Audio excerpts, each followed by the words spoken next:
Hello, and welcome to the Savannah Book Festival's virtual season.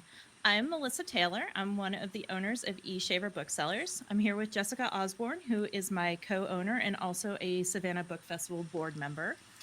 We are excited to continue the series tonight with Jane Smiley, author of numerous novels, including A Thousand Acres, which was awarded the Pulitzer Prize, and the Last Hundred Years Trilogy, Some Luck, Early Warning, and Golden Age. She is also the author of several works of nonfiction and books for young adults. A member of the American Academy of Arts and Letters, she's also received the Penn Center USA Lifetime Achievement Award for Literature. Her most recent book is Perestroika in Paris. This event will last about an hour, and Jane will answer questions submitted during tonight's talk, which should last about 30 to 40 minutes. To submit a question, please click Ask a Question on the bottom right side of your screen and type it in. We're going to do our best to get to as many of your questions as possible. So, without further ado, let's welcome Jane. Thank you for joining us tonight. Well, thank you for having me. I wish I could be there in person. Oh, that would be fun. Yes, We're delighted to be speaking with you. Thank you. absolutely.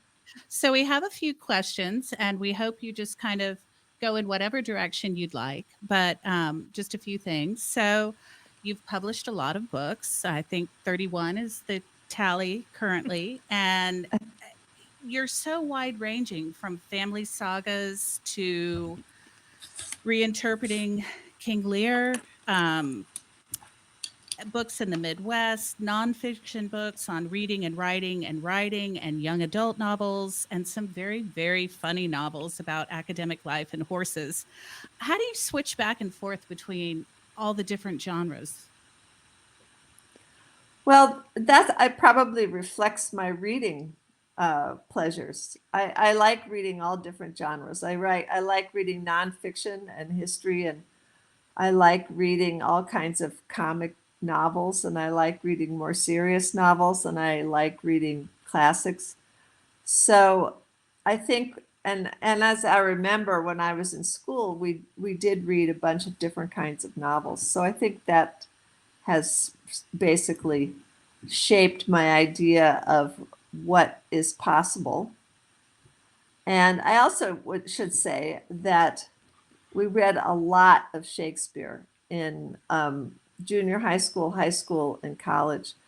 And one of the things I noticed about Uncle Bill was that he was always jumping around. And there were comedies, romances, tragedies. And I thought, well, if he does it, why not me? Well, sure. Yeah. So obviously you're a lover of horses. What drew you to horses initially in your life? I have no idea because it started so early that I don't really remember what drew me.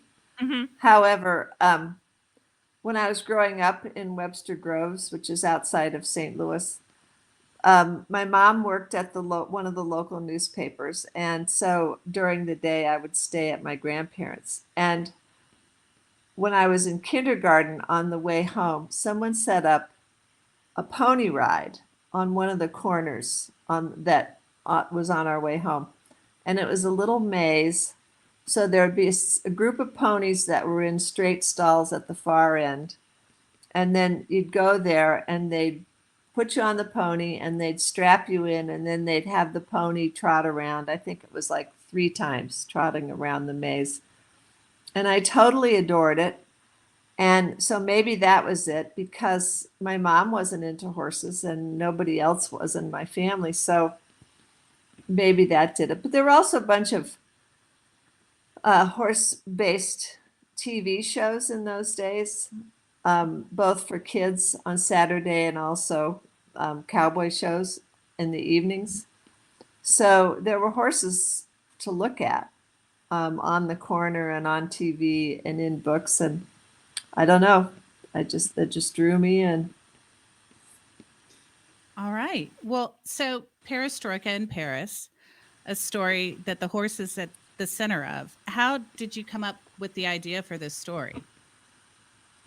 Well, I've, and possibly this is the biggest mistake I've ever made. I've bred a whole lot of thoroughbreds um, because I found them at first I thought, of course, I was going to win the Kentucky Derby, but that never happened.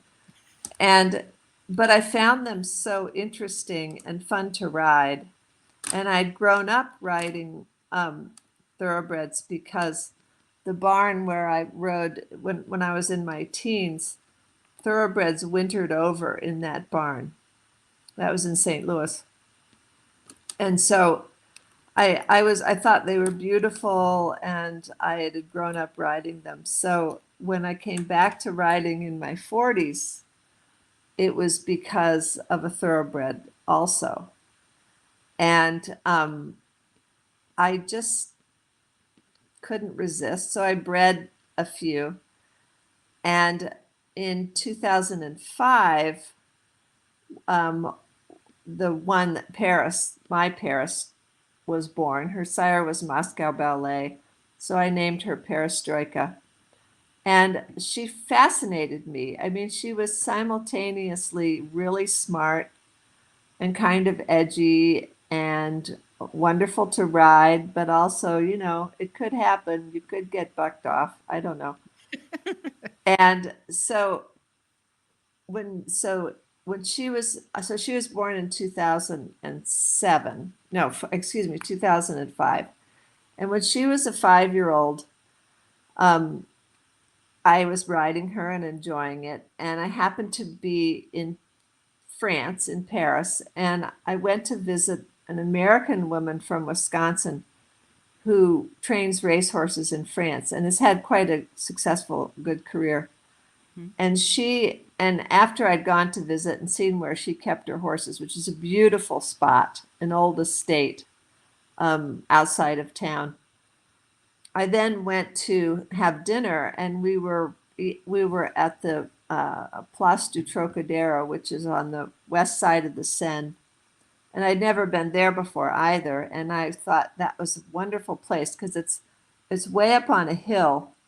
There's interesting buildings around it, and you can look over the hill at the river and then the rest of Paris in the distance. And I remember thinking, oh, wouldn't it be fun if a horse escaped from the race course? And where would they go? Well, they would obviously go here. And who would it be? Well, I was obsessed with Perestroika, so I said, well, it would be her. She's a curious filly. She might do that. She is very curious. She loves to, when I take her for walks or rides, she's always looking off into the distance, just to figure out what's going on. And there's others that I take for rides and walks, and they're paying more attention to me, but she's paying more attention to whatever it is she sees. So I thought that was a good reason for her to go to Paris. She needed to see what was going on. Makes me a little jealous of your horse. I know. Well, I'm sorry, but my real horse has never gotten to go to Paris. I'm sorry to say. Okay. But maybe in the future, if she can sneak onto an airplane, I think she would go. Well, they're pretty empty right now, so now's the time. That's true. She can be your emotional support animal. Mm-hmm. Yeah. Mm-hmm. So even though you can figure out the timeline in the story from the grandmother's age and some of the details that we learn about her life, the story has almost like a timeless quality to it, that it could just be set at any time. Did you do that on purpose? Not really. I mean, I had it's set in about 2008. The Champ de Mars and the area around the Eiffel Tower has changed a lot since then. Mm-hmm. It was a little bit more natural in those days, and there were the 2 ponds, and there was the little bridge, and there were the birds that flew in and out. That couldn't be the way it is now because they've done a lot of building and repairing. And it's sort of the same with the houses that run along the side of the Champ de Mars. So in some sense, when I said it was kind of the last time that it could have been set there. Mm-hmm. I didn't know that at the time, but I see that now. Um, anyway, it's a beautiful spot. And it's very green and large, and you don't really feel like you're in a city. You feel like and you don't feel like you're in a suburb area either. You just feel like you're in this strange place where anything could happen. So I thought it was a good place to set it. Oh, it's perfect. It really is. Um, so you grew up spending a lot of time with your grandparents. Did this, and I did the same. Did this influence the relationship between Etienne and his grandmother? Probably. I mean, my grandparents were not as old as my grandparents were quite active, especially my grandfather, and they weren't as old as Etienne's, as Madame de Mornay is. But they were wonderful grandparents, and they were wonderful caretakers, and they taught me a lot of stuff, and it was really fun to spend all that time with them. And I remember when my grandmother died in 96, the only argument that the grandchildren had was which one was the favorite, because because my grandmother was so kind to everybody. You just had to feel like she loved you best. But she didn't. She was just kind to everybody. She was very sweet. And she loved to cook. She was a great model in that way. And she loved to knit and sew, and she was a great model in that way. So she was very creative.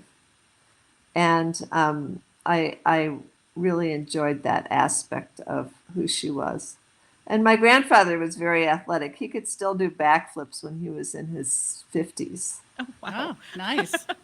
And he would occasionally show off to the grandkids, the older grandkids, about how an old guy could do backflips. So All right. So let's talk about Kurt, Sid and Nancy, Raoul, and Frida. okay.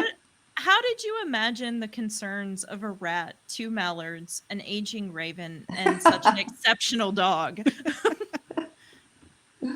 Well, Frida was based on my dog Frida, and I kind of imagined what if Frida, and my dog Frida was a rescue, but she wasn't a rescue from the kind of situation that the Frida in the book is. But she was a rescue, and I kind of imagined what it would be like. She's also quite a smart dog. She knew a lot of tricks, and she was a very kind, sweet animal. And so I sort of imagined what it would be like for her as a big, beautiful dog to be alone in Paris. So that was not very difficult. The other animals, the raven, the mallards, and the rats, I did do some research on the inherent characteristics that we know about them, and then I tried to plant them in this spot to see what it would be like for them to live there. And I guess probably, though I don't remember this perfectly, I guess that when I was in Paris looking around, I did hear a lot of cawing, and I did hear a lot of ravens yammering on about stuff. And I thought that was an interesting aspect of ravens and their willingness to communicate with one another. I thought that was interesting. I have to admit that Kurt was one of my favorite guys. I was really rooting for him to find a doe and, settle down. Yeah, And I I thoroughly, like Kurt. yeah, Yeah. I Kurt's a liked good all of them. guy. I liked all Yeah. the animals. Yeah, they were great. I mean, really, it was such a lovely book to read when I read it, which was in the past couple of weeks when there was so much going on that every night I look forward to coming home and joining my animal friends. Yeah. So, Yeah, um, I feel like that about going to the barn. I still have horses, I still ride, and for the last 4 years, it's been a real refuge because I have to pay attention or I'll fall off, and I have Mhm. to do, and I have to do feeding and all of that stuff. And so I can come home and say, oh, I haven't thought about what's going on for 2 or 3 hours. What a pleasure. Yeah. Yeah, it's wonderful. So a little bit more about Perestroika. Horses and especially thoroughbreds can be such oddly delicate creatures for something so Mhm. big. And I found myself kind of worrying about Paras wandering around in Paris. How did you feel about that once you set her loose? Well, she's curious and she's intelligent and she's cautious. So I didn't, main thing I worried about was how was she going to be fed? And that's kind of why I let her be introduced to both the baker and the boy, because she had to have access to something because it's late winter and the grass is, not very good. And she has no access to hay. So that was the main thing I worried about. I did not worry about her um, hurting herself or being crazy because she's cautious, you know. So I just wanted her to wander around and enjoy herself. And one of the things that always surprises me about my thoroughbreds is that I live in a place where there's plenty of holes, and they have this physical knowledge that I've never seen them step in a hole, even if they weren't looking in front of themselves. And, I have to keep my eye on the ground all the time to make sure I don't step in a hole. So I Hmm. think horses have a kind of um, physical awareness. You can see it when you see a whole bunch of horses running down a hill. Hmm. They don't bump into one another. They don't step in any holes. They just run down the hill. So there's some kind of awareness that they have that keeps them from um, making terrible mistakes, or often keeps them from making bad mistakes. And you also see it when when thoroughbreds are racing. They can be in a group, and usually if somebody bumps somebody else, that's intentional rather than a mistake. And so, I'm just always impressed by their physical know-how. So obviously the characters in this book that are inspired by your real life animals are special to you. Of all the characters of all of your books, which is a lot, do you have favorites, human and or animal? I can't say that I do. Um, the only thing I can say about that is that whenever you finish the book and you finish the drafts that you had to do, and it goes off to be published, you sort of have to say goodbye to it. And some of the books I've been sad to say goodbye, and some of the books I just couldn't get them out of my hair fast enough. And others of the books, we parted on good terms when the time came. So they're books I really enjoyed writing. I quite enjoyed Moo because I thought it was funny. I was very Hmm. fond of the hog in Moo, and it made me sad when something bad happened to him, which I'm not going to reveal. I like the horses, or most of the horses in Horse Heaven. And as for the human characters, the ones I think about probably are in the Last Hundred Years Trilogy. Mhm. Hmm. And I was interested in the family that's at the center of the trilogy, the Langdons. But I was really taken much more in a sort of romantic way by the people who married them. So isn't that weird? So so here's Frank, the oldest, who is he's a really smart, savvy but tough guy, and he marries this woman who is very beautiful but is much more complex psychologically than he is. And I was crazy about her. She fascinated me. That's why I let her live all the way to the end. Um, Lillian, who is the first daughter, she gets picked up by a guy when she's working in a drugstore at the soda fountain. And he turns out to be someone, an agent who's working for an unnamed um, agency. And his name is Arthur. And I loved him too. So I thought that was weird. It's like being in your family and your brothers and sisters, you love them, but you know them, and they don't really fascinate you in particular. Mhm. But then some of your friends or their friends or the people they get to marry, those people are much more interesting because you don't know them as well. And they're more puzzling in some ways. So that's pretty much how I felt about the characters in the last 100 years. Um, in the book Private Life, I had a lot of sympathies for the main female character who has to put up with this weird guy that her parents have married, or that her mother has married her off to. Um, so I felt sympathy for her. Um, and I eventually, in order to finish that book, I had to learn to have sympathy for him, uh, and figure out at least empathy for him and figure out what made him tick. And that took me a long time. So it varies.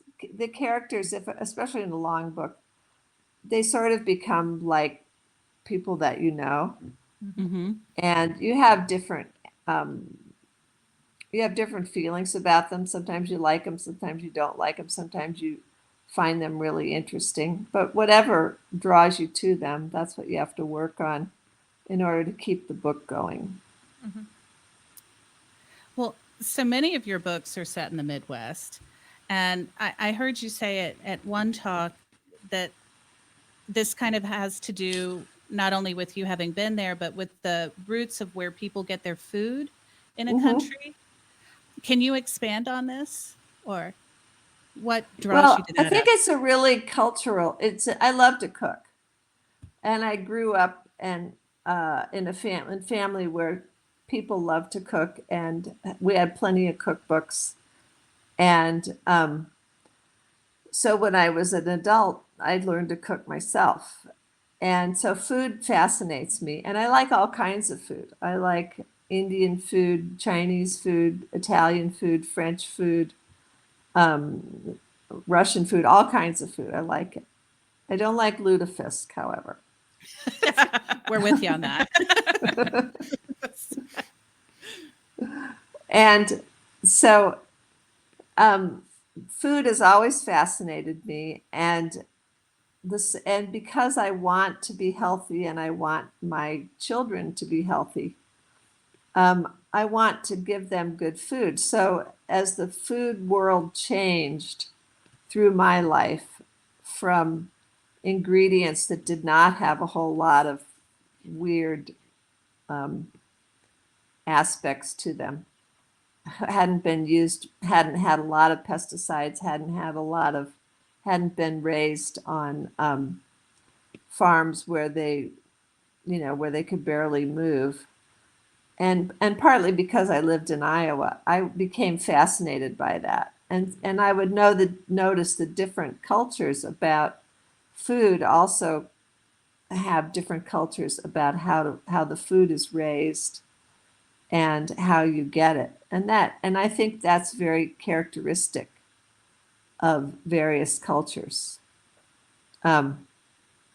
What you expect how you expect to be provided with it, and then what effect it has on you. And that was an important thing when I was doing the Last 100 Years Trilogy, because I wanted the characters to begin on a farm. Mm-hmm. And if I was gonna talk about a farm, then I had to understand how farming has changed over the years.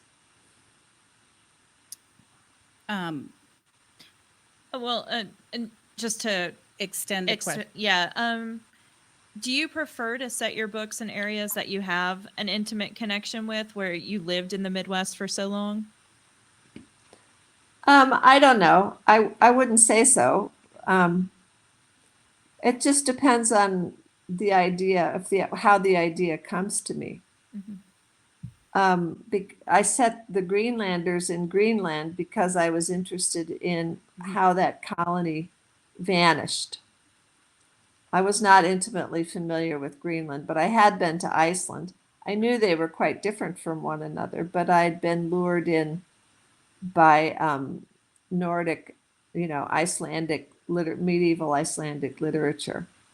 Mhm. So I did go to Greenland in order to do research, but it was not a place that I was intimately familiar with. I don't know what's going on with that light. That's weird.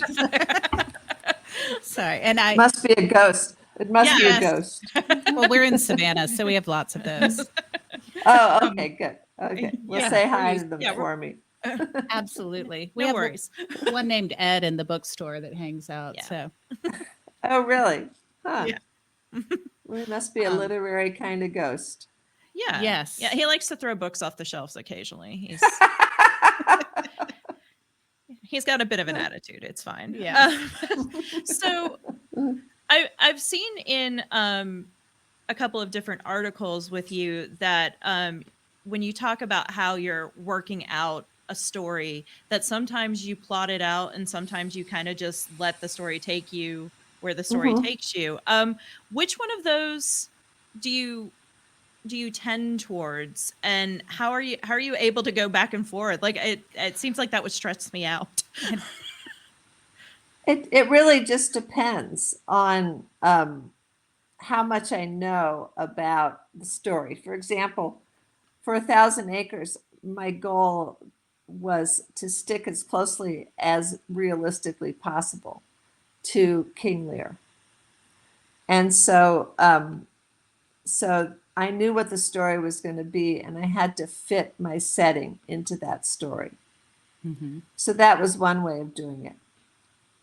With the Greenlanders, I knew that we had to start in the middle of the 14th century and end by the beginning of the 15th century. And I knew what the ecological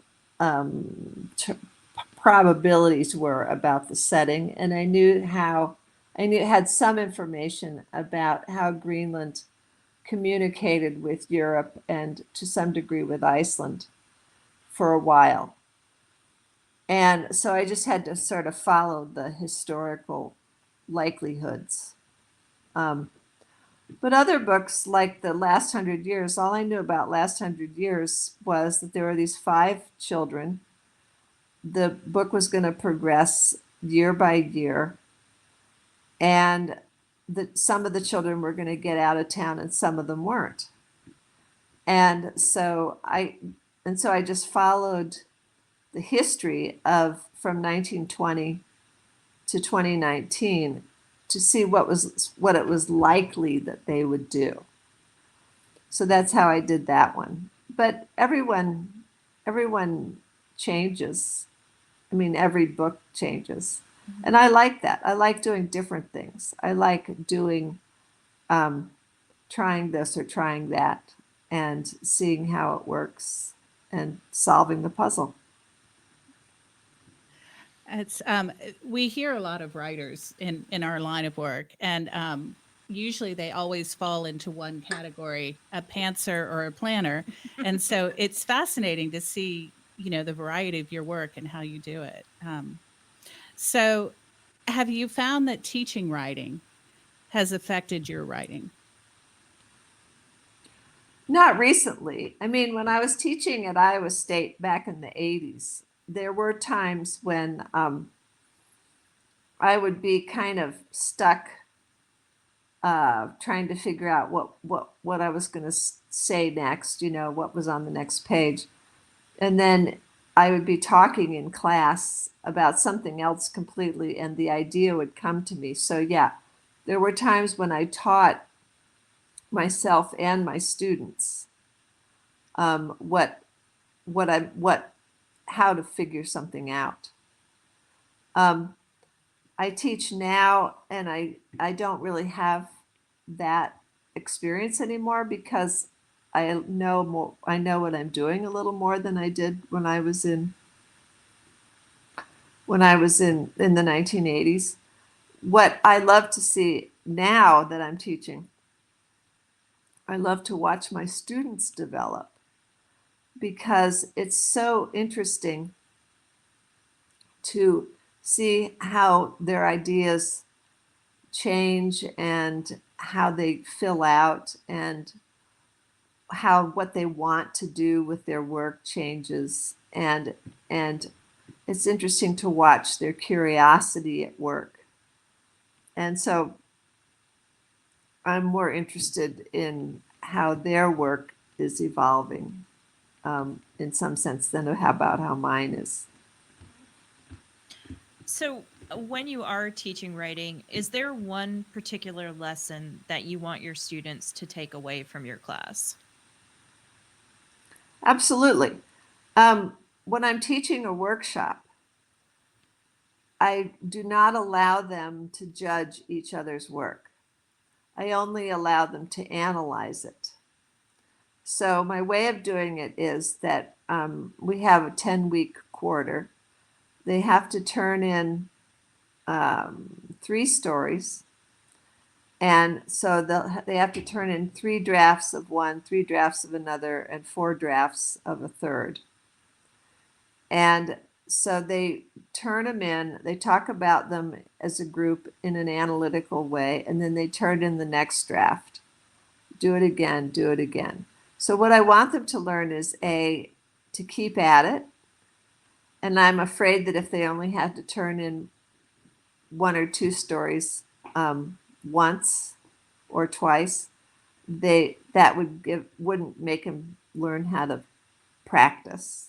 Mm-hmm. And the other thing is, I want them to see the story not as, I want them to see their goal not as gaining praise, but as learning how other people are seeing their work and what they could do to make other people see their work the way they see it. Mm-hmm. And that's why they have to be, and the critical students have to be, and me too, we have to be analytical. We can't be judgmental.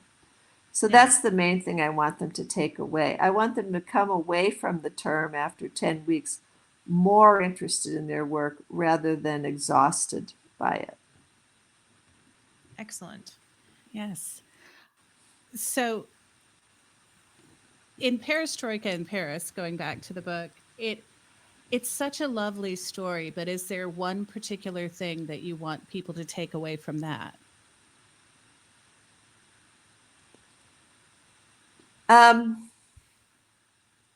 Just pleasure.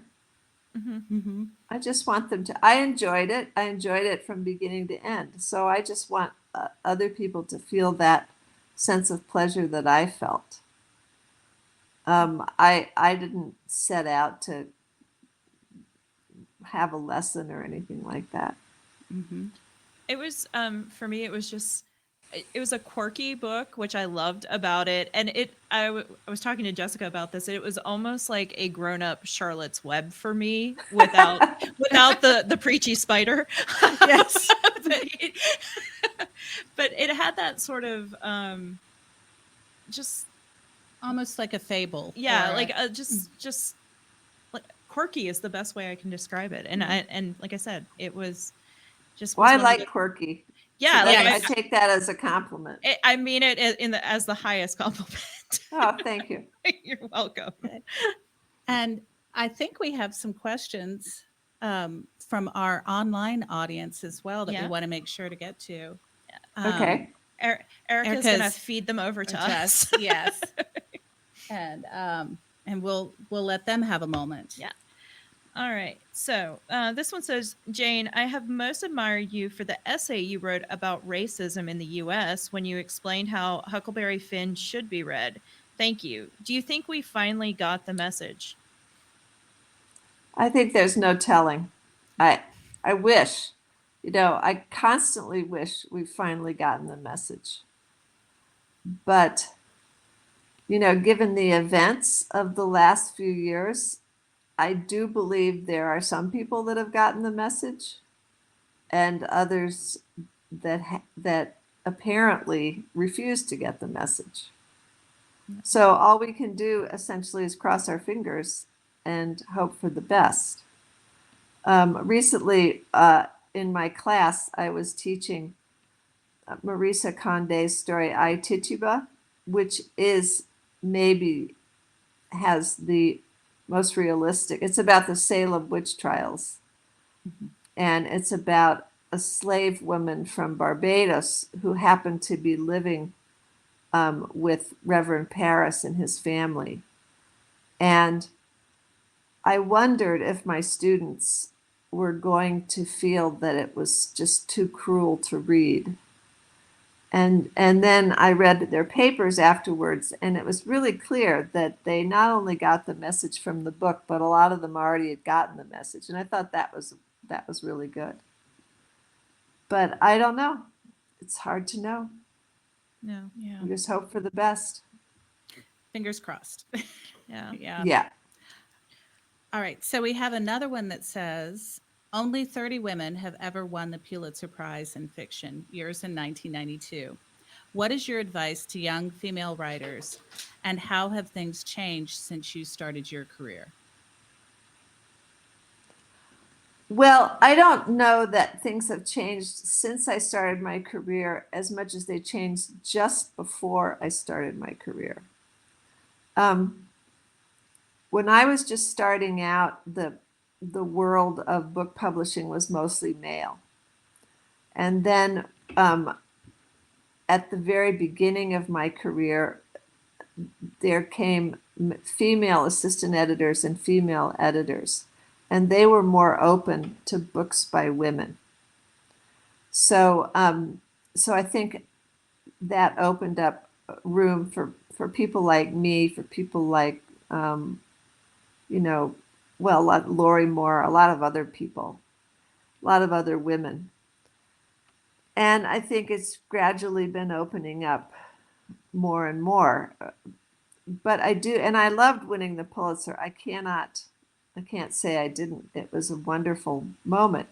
I do remember when I heard about it, my daughter, who was then about 13, was home from school because she wasn't feeling very well. And I got off the phone and I said, I think I might have won the Pulitzer. And she looked at me and she said, huh, as if to say, so what? I have a daughter very much like that. Yes, I can see. But I think, and we have, I'm a part of a group that has now started a new prize called the Carol Shields Prize. That's similar to the Women's Prize in the UK. And hopefully that prize will push the door open a little more. Mm-hmm. Because, there are a lot of women who don't make enough to support themselves from their work. And so their work pales because they can't manage to stick with it. And I really, really, really want that to change. The other side of it is that writing and the forms in which you can write and how you can write, that keeps changing and always has. Charles Dickens made most of his money by publishing his work in magazines in chapters and episodes. And that's just the way it was in the 19th century. Jane Austen, most of her books got to their readers through libraries. Mm-hmm. And so publishing is constantly changing. So the best thing you can do is to just stick with it and hope for the best, and keep doing it because you're fascinated by it, because you're curious, because there's nothing else that you want to do. Mm-hmm. And that's my only advice, really. So, with the changes in publishing that you're seeing, do you think that the canon of literature is evolving as well? Oh, sure. I think that article about Huck Finn and Uncle Tom's Cabin was an example of how literature is evolving. Yeah. When I wrote that, we'd read Huckleberry Finn, I think twice in high school, maybe.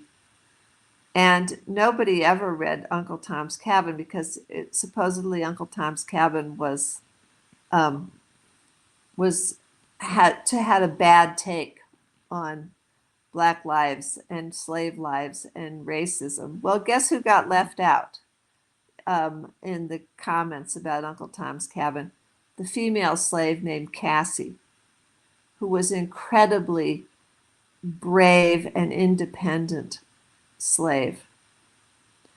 And that really blew me away, that I didn't even know Cassie existed. And so that's why I wrote the article about Uncle Tom's Cabin and Huckleberry Finn. That people had looked at Uncle Tom's Cabin in a narrow way without understanding all the things that Stowe was getting at. And so I think the way we read and the way we write just keeps changing, and you got to keep believing that it's worth it. Mm-hmm. So we have another question that is, what is the most challenging work you've ever written and why? Well, actually, it was Private Life. And I didn't think it was going to be challenging. It was based on one of my grandfather's older sisters, who married somebody who was in the world of physics and astronomy, a notorious crackpot. He was born in 1865, and he had all these theories about the nature of the universe.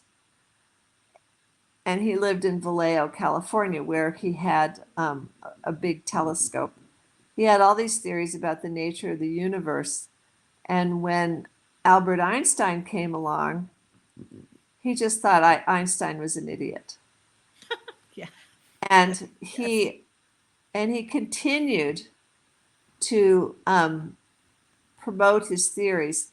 My grandfather's sister, she died in the late 1940s, and I was told this by another physicist that I happened to meet, that in the early 1950s, this guy called up or wrote a letter to the Swedish Academy saying that he was ready to accept his Nobel.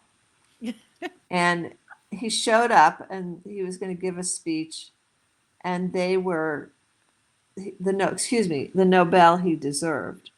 So he showed up and he was going to give a speech. They went and listened to him, and of course they didn't give him a Nobel. he was still stuck in basically 1880. So he didn't receive his Nobel. So a couple of years later, he told them he was coming again, and they were very kind to him. And he showed up again, but this time everybody in the audience was a member of the grounds crew. None of the scientists showed up. So no, he never got his Nobel. And trying to figure out how the mind of a crackpot works was very difficult for me. I had no sympathy for him. I couldn't believe how coldly he treated his wife.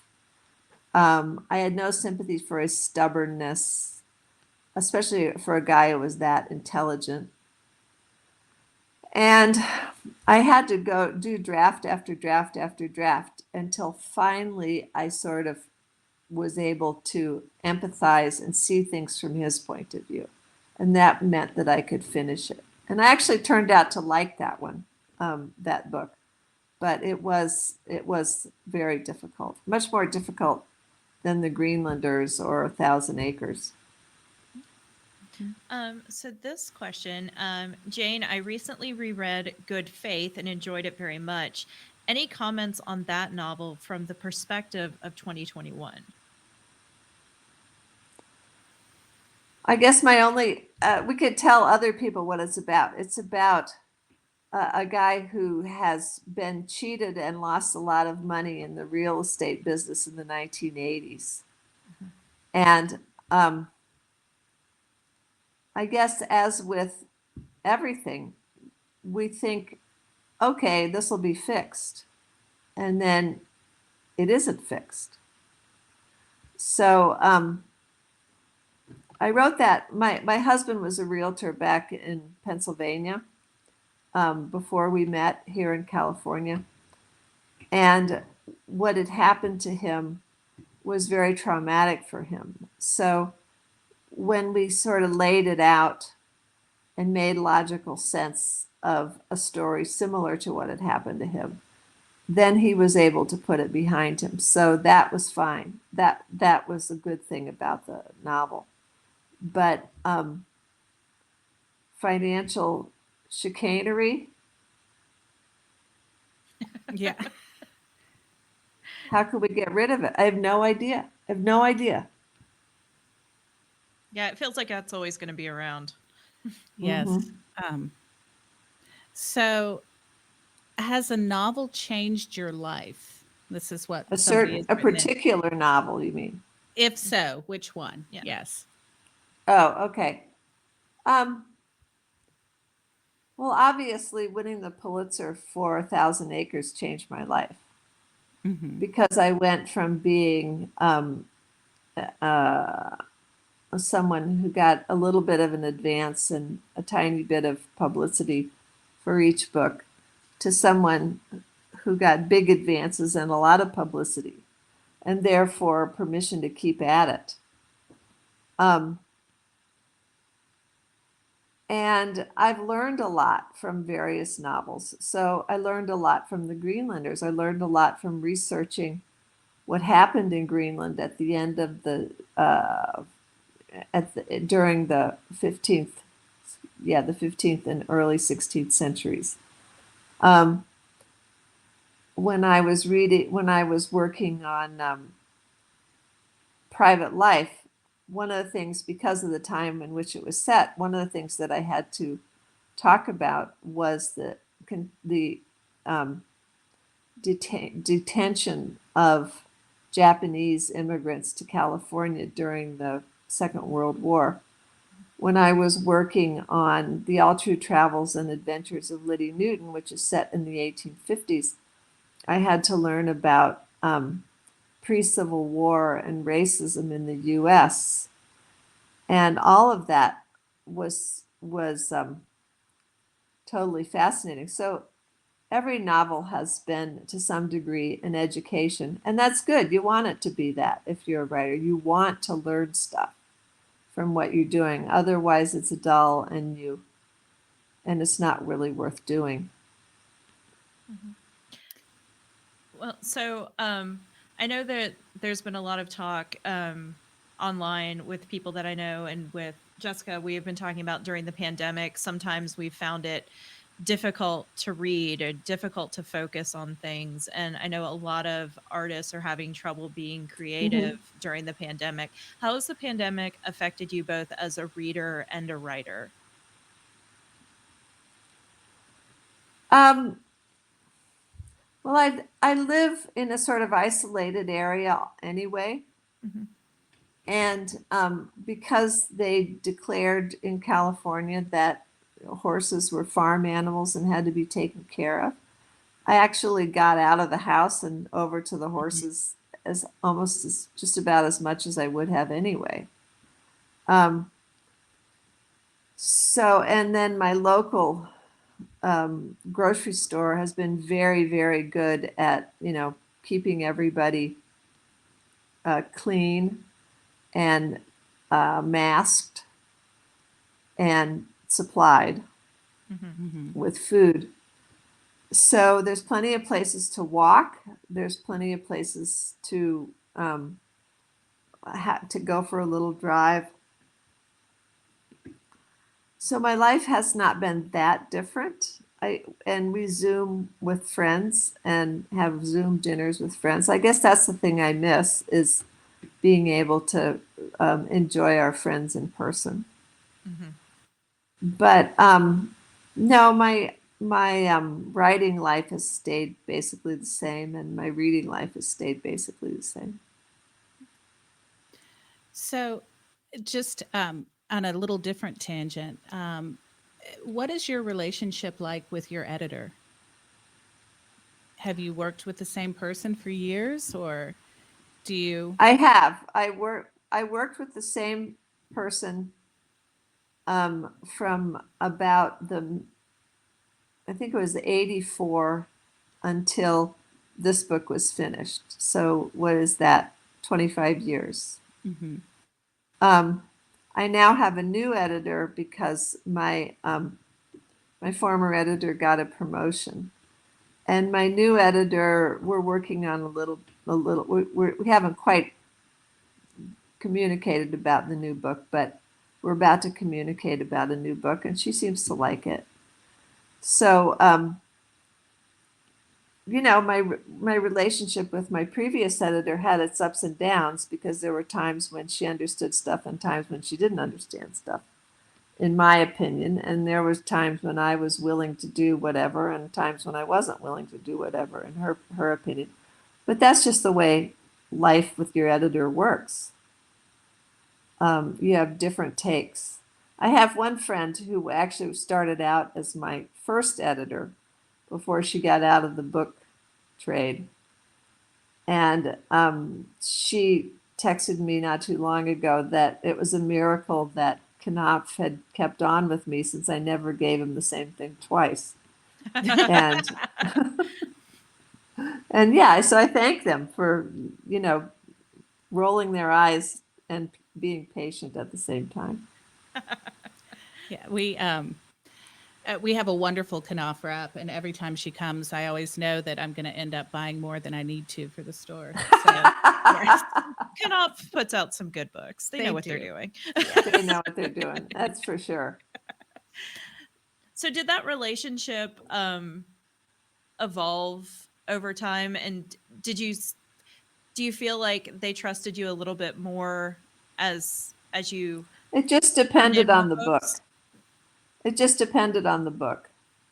Okay. They never threatened me or said, "Oh, we're going to abandon you because this is a piece of shit." They just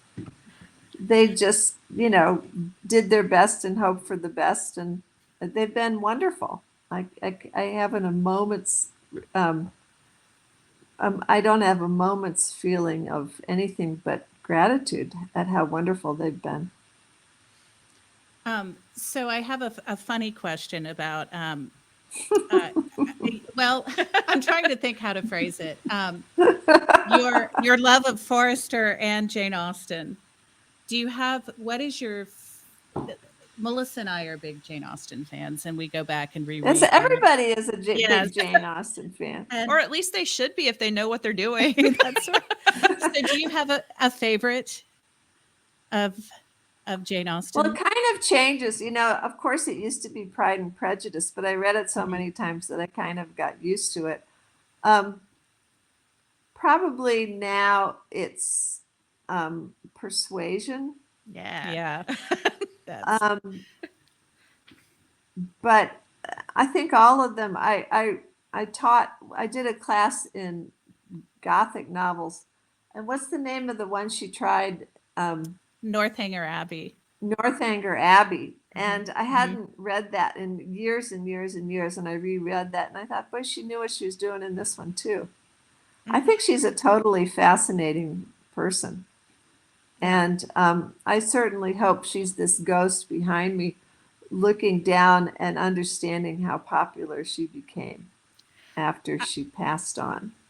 Yeah, Yeah. I think she would just be amazed by it. Yeah. Discussions and arguments we have over fictional characters in her books. True enough. Yes. Well, I How think the about thing that you learn as you get older and read her books over and over again is what a good sense of humor she had. yes. Yes. And she, yeah, the stories are fun and enlivening, and the interactions between the characters are always wise. But she just there's lightness to the way that she treats things Mhm. that is very amusing. Well, and you learn a lesson in spite of yourself oftentimes. I mean, I always had the guide once I started reading her, which I got in trouble for several times with my priest of saying, "Oh, what would Jane do?" And Well, well, I she's pretty wise. She should know. There's yes, nothing wrong with consulting the Oracle of Jane. no. Absolutely not. Oh, it has been such a pleasure. Yeah, this was delightful. Thank you for being Oh, here thanks for talking with having me. us. I wish I couldn't be there in person. I wish I could be there in person. I'm sure it's wonderful. Well, Yeah. maybe next year. Yeah. We'll try it. Yes, absolutely. Thank you so much. And unless there's anything else you'd like to share, I think we're at our time. Yeah, I think we're fine. I think it's been great. All right. Thank you. Thank you so much. Oh, Um, thanks for having me. Thank you for joining us tonight. We hope you will join us again on February 3rd for New York Times bestselling author Brett Bennett. Go to savannahbookfestival.org for more event information. Everybody have a good Yeah. night. Good night, everyone. Thank you. Good night.